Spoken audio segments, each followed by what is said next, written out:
गांव कस्बे में यह चर्चा खूब होती है कि लाल कपड़ा देखकर भड़क जाते हैं।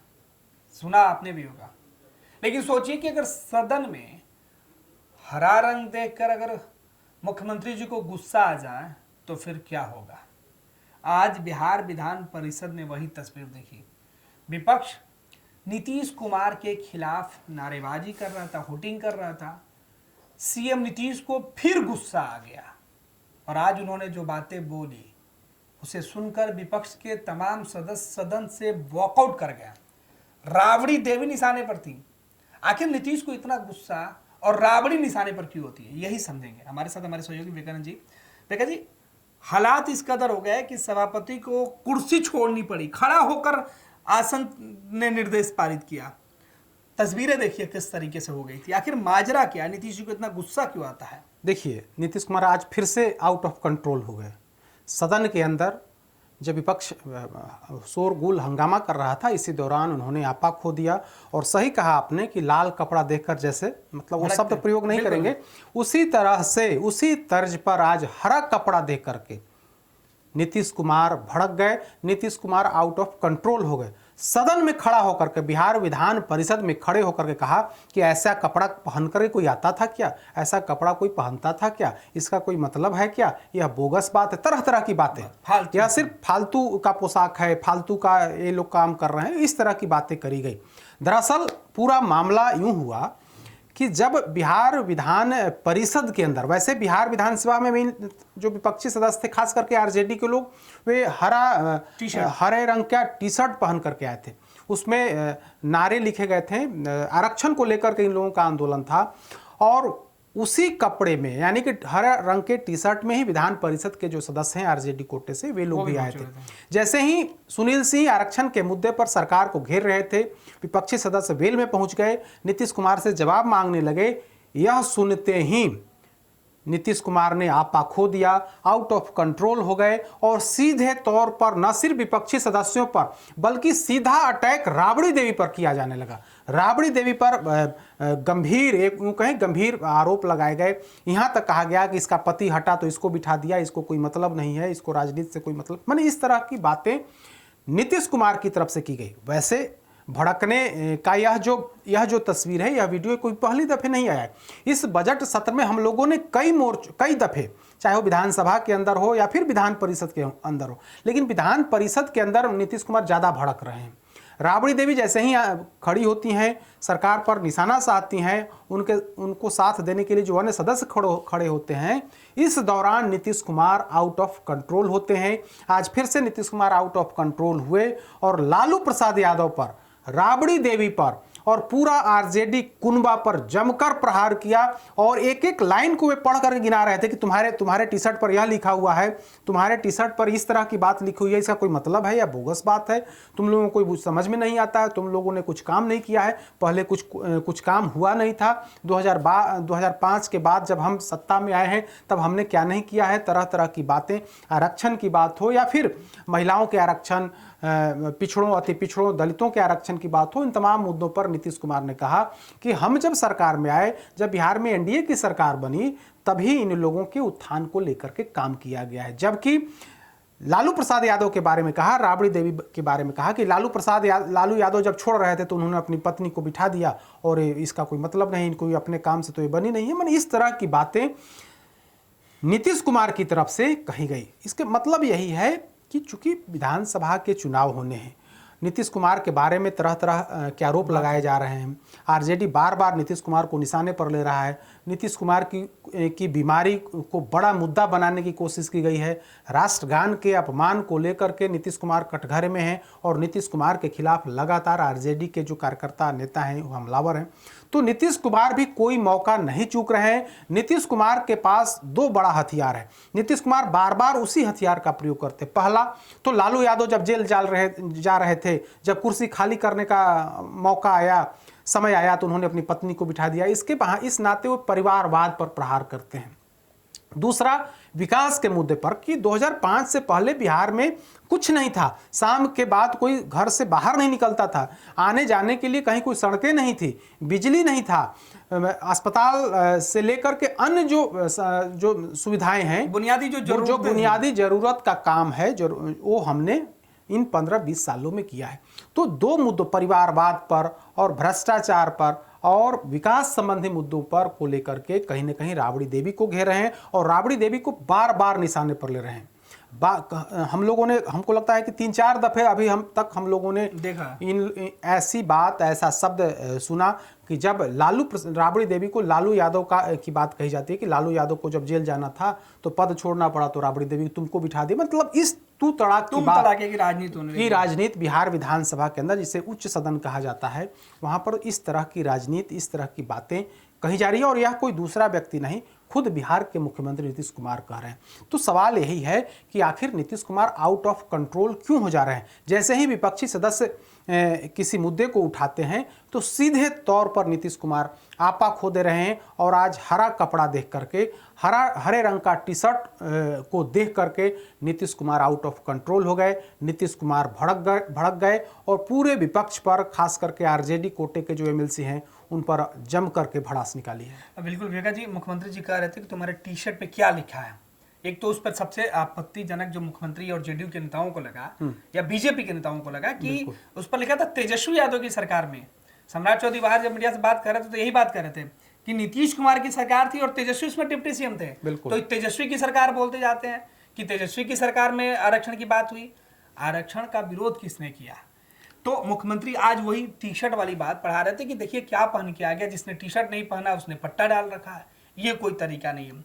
मुख्यमंत्री की खींच तेजस्वी यादव के नाम को लेकर जिस तरीके से उनके एमएलसी और विधायक सदन में नीतीश को चिढ़ा रहे थे या उनका प्रवोक कर रहे थे, यही खींच नीतीश कुमार विधान परिषद में राबड़ी देवी के ऊपर निकाल दी। देखिए, यह तो सच्चाई है ना कि शासन मुख्यमंत्री के नाम से चलता है, मुख्यमंत्री के निर्देश पर ही काम होता है, मुख्यमंत्री ही कैबिनेट की अध्यक्षता करते हैं, उनकी अध्यक्षता में ही निर्णय लिया जाता है। अगर मुख्यमंत्री नहीं चाहेंगे तो कोई योजना पास या फिर उस योजना पर अमल नहीं की, तो यह तो सच्चाई है। अब बिहार में रोजगार की बात हो या फिर आरक्षण देने की बात हो, जातीय गणना की बात हो या फिर बहाली, जिस तरह से कई विभागों में बहाली की बात हो, तो निश्चित तौर पर इसमें सरकार के मुखिया के नाते जो मुख्यमंत्री होते हैं उनको जाता है। ठीक है, आप तेजस्वी यादव उसमें डिप्टी सीएम थे तो आप सरकार के सहयोगी थे, सरकार नहीं बल्कि सरकार के आप सहयोगी हैं। निर्णय तो सरकार को लेना है और सरकार की कुर्सी पर कौन बैठा हुआ है? नीतीश कुमार बैठे हुए हैं। तो ये लोग जो जिस तरह से नौकरी दी गई, चाहे फिर जातीय गणना हुआ और जातीय गणना के बाद जो 65% आरक्षण दिया गया, तो उसमें नीतीश कुमार का कहना है कि मैंने सब कुछ किया, इसमें इन लोगों की कहीं कोई भूमिका नहीं है। जबकि आरजेडी के सदस्य कहते हैं या तेजस्वी यादव भी यही बात कहते हैं कि हम जब सरकार में आए तो मैंने कराया। बिल्कुल ठीक है, आप सरकार में हैं, आपके सहयोग से, आपके विधायकों के सहयोग से नीतीश कुमार मुख्यमंत्री रहे और आज बीजेपी के सहयोग से मुख्यमंत्री है। लेकिन बीजेपी का कोटे का जो दोनों डिप्टी सीएम हैं वे यह कहें कि हमने करा दिया, तो यह लगता है कि उचित नहीं है। बीजेपी कोटे के भी अगर डिप्टी सीएम कहते हैं कि हमने यह बहाली करा दी, हमने यह फलाना काम करा दिया, तो यह लगता है कि थोड़ा संवैधानिक जो व्यवस्था है उस हिसाब से उचित नहीं।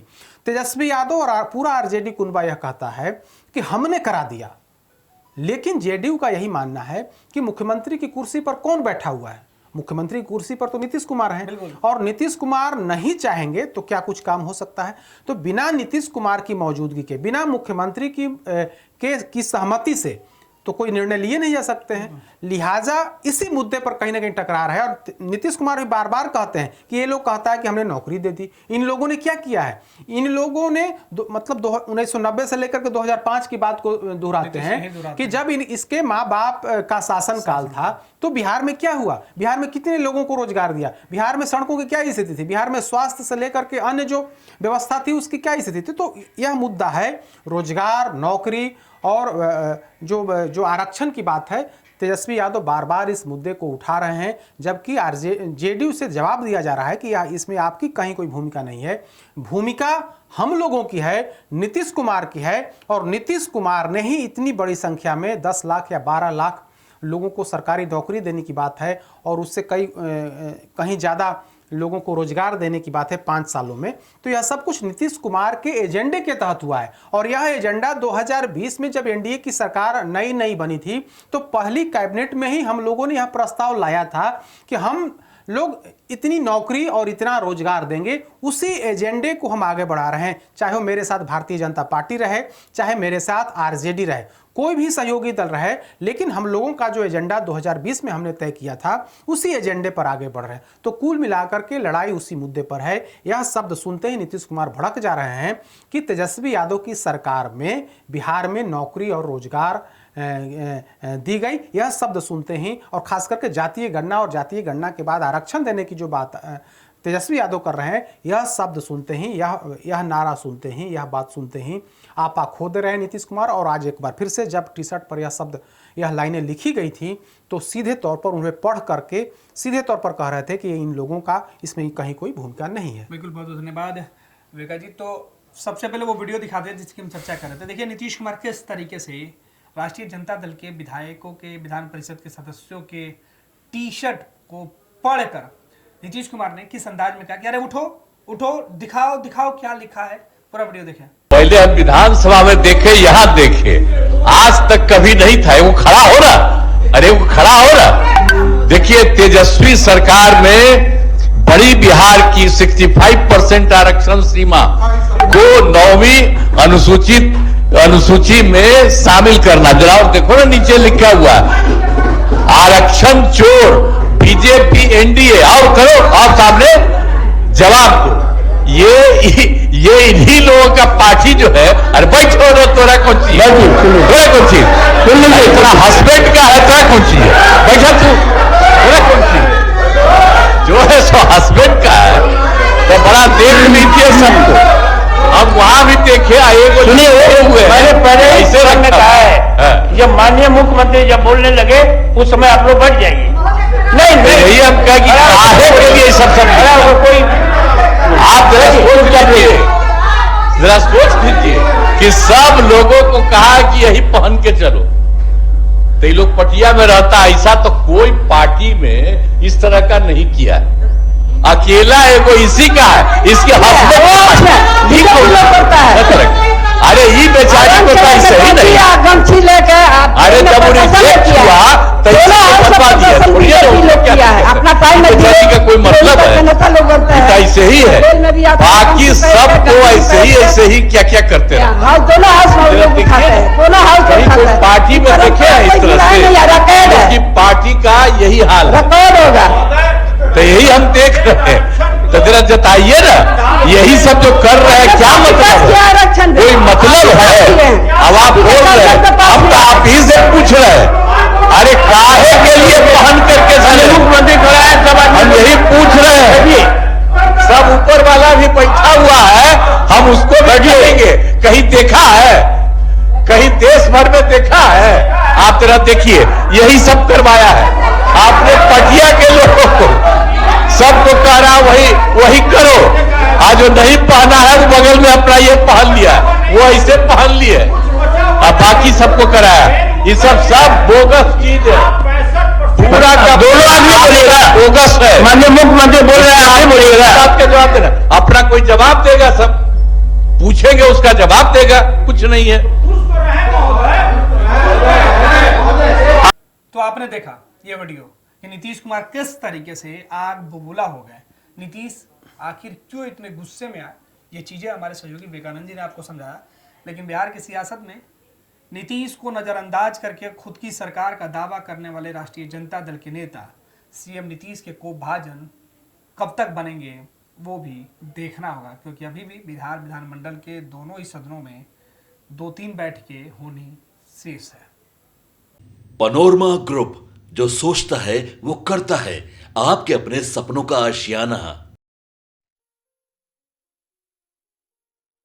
ये लो, मुंह मीठा करो। आज मैंने अपना जॉब छोड़ दिया, अब हम पूर्णिया वापस जाएंगे। जॉब छोड़ दिया है? मतलब ये घर कैसे चलेगा, हम करेंगे क्या, और माँ बाबूजी क्या बोलेंगे? इसलिए मैं एक और मिठाई का डब्बा लाया। अपने बिजनेस के लिए लोन अप्रूव हो गया। अरे लोन अप्रूव हो गया वो तो ठीक है, लेकिन पूर्णिया में हम रहेंगे कहाँ? अपना घर भी तो नहीं है वहाँ। इसलिए तो एक और मिठाई का डब्बा अलग से लाया हूं। हमने पूर्णिया में घर ले लिया है, पूर्णिया के ई होम्स पैनोरमा में। पूर्णिया में पैनोरमा ग्रुप लेकर आए हैं ई होम्स पैनोरमा, बड़ा घर, आलीशान जिंदगी और अत्याधुनिक सुविधाओं के संग। अरे अरे, अब क्यों मुंह मीठा करवा रही हो? क्योंकि हम घर वापसी जो कर रहे हैं। घर वापसी की खुशी पूर्णिया में ई होम्स पैनोरमा के संग। E homes panorama, luxurious lifestyle redefined.